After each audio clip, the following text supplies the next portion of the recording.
to this episode of the Learning to Thrive podcast.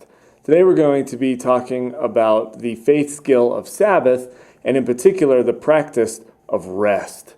And this is a skill and a practice that in our constant, never-ending 7-day, 24 hours a day, especially here in America, this cycle of work and work and work and work. News is on a 24/7 cycle. Work is on a 24/7 cycle. When we left the office and transitioned to working from home during quarantine, it didn't slow work down, but instead I feel it even blurred the lines of our typical 9-to-5 boundaries that we had established. And so Sabbath becomes a really important skill for God's people to develop, to work on. And this practice of rest is going to be integral in developing this skill. And Sabbath is fundamentally about discovering who God is. Yeah. This is where we have put it. And so it's an opportunity for us as believers to grow in our knowledge of who God is, in our likeness to God. Mm-hmm. So Pastor Brooks, would you just take some time here and tell us, what are we talking about specifically under Sabbath in this practice of rest? Yeah, well, rest is something that we all recognize kind of the need for. Yeah. We recognize how we feel refreshed, renewed after we've received rest. Sure. We recognize that I might have new energy, new focus, a new ability to have relationships with my family or with God, in fact. But in this kind of culture of busyness, rest, even though we recognize the need for it, it's always, if I can get rest, then I'll get rest, right? Yeah. That it's always kind of on the afterburners. It's the last priority of my kind of plan or whatever it may be. We just don't recognize, while we recognize the need for it, we don't actually search for it, reach for it, and plan to be able to have rest. So I was in Israel actually a couple of years ago, and it was fascinating experience on many levels to be able to be in that culture, in experiencing life with these people in a different kind of way. The most jarring thing, however, for an American, as you might imagine, was their practice of Sabbath. Sure. You know, as Christians, we look at the word Sabbath and we say, well, it's nice to rest, but that's not really something we have to do, right? Yeah. Jesus did away with Sabbath. We don't worship on Saturday. We worship on Sunday. So there's all these reasons that we might have as Christians to not Sabbath and to rest well. But so while we were in Israel, it was fascinating because as an American, you're just going through your day, your schedule, without quite realizing what's going on. And then all of a sudden, you get to Saturday, and the world shuts down. Like, it feels like it's a ghost town. Jerusalem itself is a ghost town. Our hotel was just across the street from a shopping center. And, you know, as an American, we can go out and get whatever we want, whenever we want. The weekends for picking up the supplies that I need to do all the work I'm going to do. But if you're in Israel on Saturday and on Friday, you forgot to pick up the extra food that you needed for Saturday, you're out of luck. Sorry. There's nowhere that's open. There's nowhere that you can go. I actually, my wife and I had to go from Jerusalem to Tel Aviv, which is out on the coast, which is where the airport was.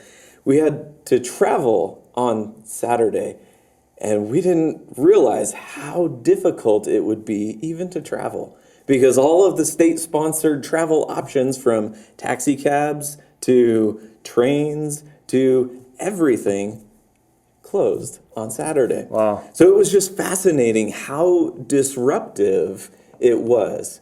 And we think of rest as something that rejuvenates us, but there's also something about rest, I think, that really needs to disrupt our lives, because it's different from everything else that we're doing. It's different feeling, it's different experience for our bodies, for our minds, for our souls. Yeah. And the practice of Sabbath and rest specifically disrupts your life in a way that is not supposed to go, oh my goodness, what do I do now? But instead to reorient you to who God is and what God is wanting to do in our lives. Yeah, and I think that's probably, especially for us Americans, for those of us who are just busy constantly, that's the element of rest that I think we immediately recognize as the disruption, and that's something I can't afford. Yeah. I'm just barely clicking, plugging along, doing everything. Yeah. I get my schedule, and I'm trying to stick to that, and I'm trying to manage my time and I've got this, and this. I've got more things than what I actually have time for. So the last thing I can afford is a disruption to that schedule. Yeah. Can you talk for a moment if this disruption is supposed to be a reorientation and is supposed to refocus me? Yeah. Can you address, first of all, what am I supposed to be refocusing on or focusing on to begin with? But also the secondary element of this isn't just a vacation we're talking about here, right? So what is it that distinguishes a Sabbath rest from like a vacation kind of rest?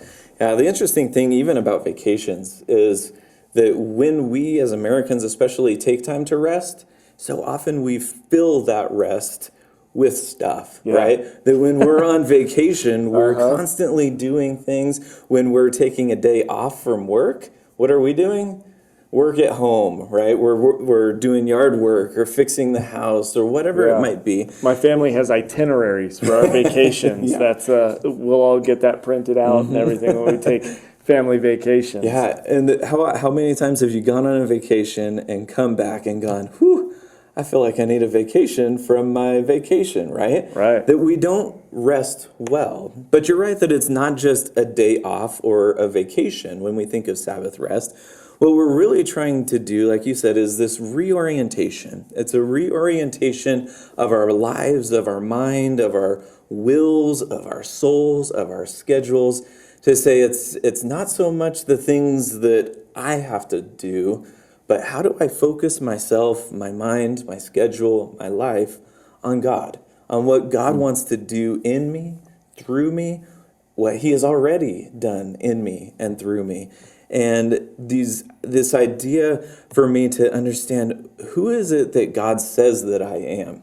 Am I so important that I have to keep doing all of those things, have to keep checking off each box on my itinerary or my to-do list? Yeah. Or instead, does God say, just slow down a second and see if the world goes on without you?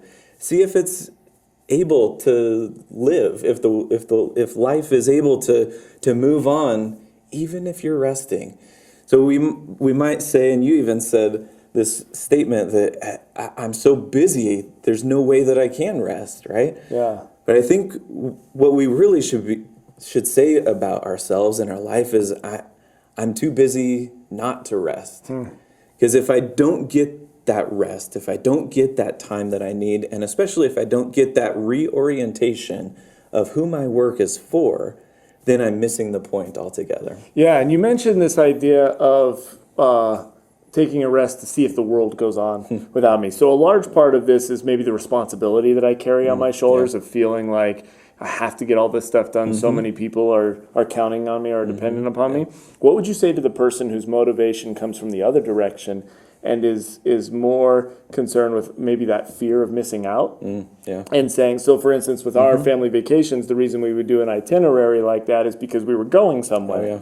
And it may be the only opportunity that we have to be in this place. We want to see everything and we want to do everything. And so is that a healthier excuse for not resting? Is there, what is it deep down inside in this fear of missing out that might be just as detrimental to my health as the desire to control everything or stay on top of it all? Well, let me let you in on a secret. If you rest, you will miss out on things. But the attitude of Sabbath is to say, I'm okay with that. I'm okay with not having more, with not striving for more, with not having the tip-top house, boat, whatever, or even I'm okay if I miss out on a few of those special things I was supposed to see on my vacation, that you can't go to this place without seeing that. The corollary to that might be, if you have a fear of missing out on all of those things, are you ever actually present in the things that you are doing? If all that I'm able to think about is the next thing, the next greatest, the thing that's just around the corner, Wow. am I missing what God is wanting to do in my life right here, right now, with the people that I'm at, among, in the circumstances that I'm at, even if those circumstances are not pleasant, Yeah. right? Uh-huh. That God still wants to do things in those circumstances, teach us new things in the midst of those. And so part of my job with Sabbath is not just this like one-time event or a one day a week or a once a year kind of vacation kind of thing, but to recognize that I don't have to be striving for more. I don't have to reach beyond what God has put right in front of me, and to be satisfied with who I am and with what God has put in front of me. Okay, so I don't have to be in control of everything, and I might have to become okay with missing out on some things. This is going to be our most popular episode, definitely. I think, on this podcast. Pastor Brooks, this sounds like it takes some intentional effort. Yeah. Is it possible that I have to work to rest? that getting rest and working rest into my life is actually going to take some effort on my part? Yeah, definitely it is. Just like for your vacation, in order to have that itinerary, you have to plan to do those things, right? And you have to plan the times and the days and the seasons of how that's going to work. When we were in Israel, one of my favorite experiences that I had was we were just walking around on a Friday evening, and there were two families who were speaking English with each other, and they were blessing each other for their upcoming Sabbath. They were had just gone to the grocery store, so they had everything that they need, and so they were talking about what a great Sabbath they were going to have, this great time of rest in each individual family, that they had made the preparations, they had gotten everything they needed and taken care of the things that they needed, and then they were going to be able to rest and truly rest. And I think it's only when you have actually prepared yourself for that rest that you can rest. Because it's rest in a Sabbath kind of mindset is not just like, oh my goodness, I finally get to sit down. Sure. But it's that reorientation of ourselves and our lives towards God, and a understanding of what He is doing in our lives. And so in order to take care of what God is trying to teach us in Sabbath, we have to kind of rid ourselves of those things that distract us. So it might even boil down to that Sabbath is ridding your life of the things that distract you from God. Okay, so if I need to rid my life of the things that distract me from God, and we're basically defining that as anything that prevents me from being able to rest, right? All of a sudden, things are pouring into my mind that I might need to be getting rid of. How can we begin this process of simplifying? Because here's the problem, right? These responsibilities are really real. Yeah. So I have a responsibility to work and to my employer, and there are things that I have to get done there, and I have a responsibility to my wife and to my kids and to my mortgage and all of these different things, to friends and all of that. So how can I begin to prioritize, to simplify, and to decide, because it sounds like, if I'm hearing you correctly, that there are some things I'm going to have to cut out of my life that I'm actually going to have to step back from probably. So how do I start making those kinds of decisions? Because that's going to have a ripple effect, right? If I step back from work stuff, I may have less money to do other things. So, but if I step back from family stuff, I may not have a family to spend vacations with. Yeah, you're exactly right. The Sabbath, in being a reorientation, very much is going to cause us to make difficult choices. And sometimes that difficult choice is going to look like completely getting rid of something, and even something that might feel valuable. But you mentioned the word that is, I think, important here, and that's the word prioritize.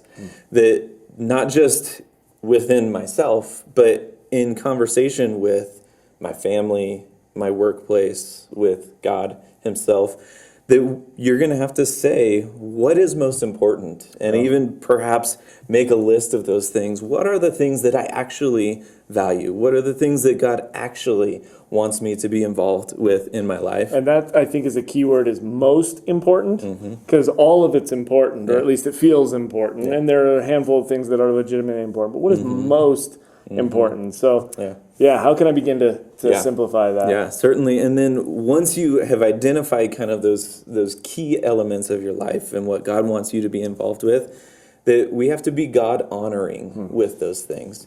That when I'm with my family, I'm making sure that my time with my family is God honoring time, right? That I'm present with them. That if I take a day of Sabbath, I'm not taking a day to be away from my family, but I'm finding a way, how can we together be God honoring in what we're doing as a family together, and how we go about our life and the things that we choose to do or not to do. And then finally, that we have to prepare. We've mentioned this and kind of touched on that briefly, but we have to prepare things like our schedule. We have to prepare our mind, our hearts. We have to prepare even our location. Like Sabbath is messy. It can be messy. That if you are doing Sabbath and you're doing things that are God honoring and you're orienting your mind towards God, that might mean that the dishes that usually would get cleaned on Saturday sit next to the sink on Saturday until Saturday evening, or whatever Sabbath is going to look like for you and your family. I can feel the squirming through the camera already. Right? That there's something about me being able to say, it doesn't have to be perfect. It doesn't have to be striving. My house doesn't have to be neat and tidy. I can do that immediately before and immediately following Sabbath. But on that time, during that moment, that I allow my heart, my life, my location to be a reflection that God says it's okay. Yeah. Well, this is good. And I think, we want to avoid the trap that the Pharisees fell into of becoming legalistic about this.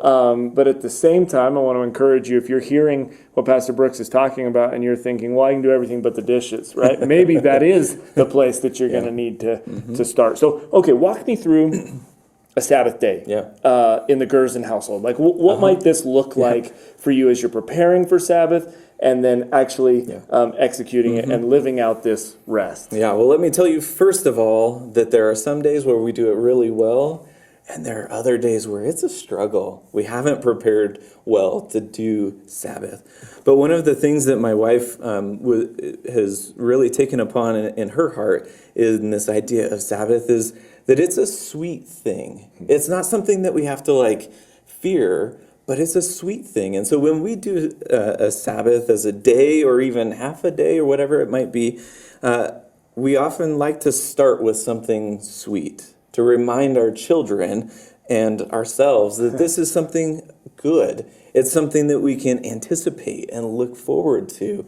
So we start with something sweet. We also make sure that we schedule it and we guard it. That at the beginning of the week, we say, okay, which day are we going to do Sabbath? My wife has a variable work schedule, and so it doesn't always land on the same day or with the same schedule. Sure. So we have to say, looking ahead, what is the day or the time that we can carve out for this?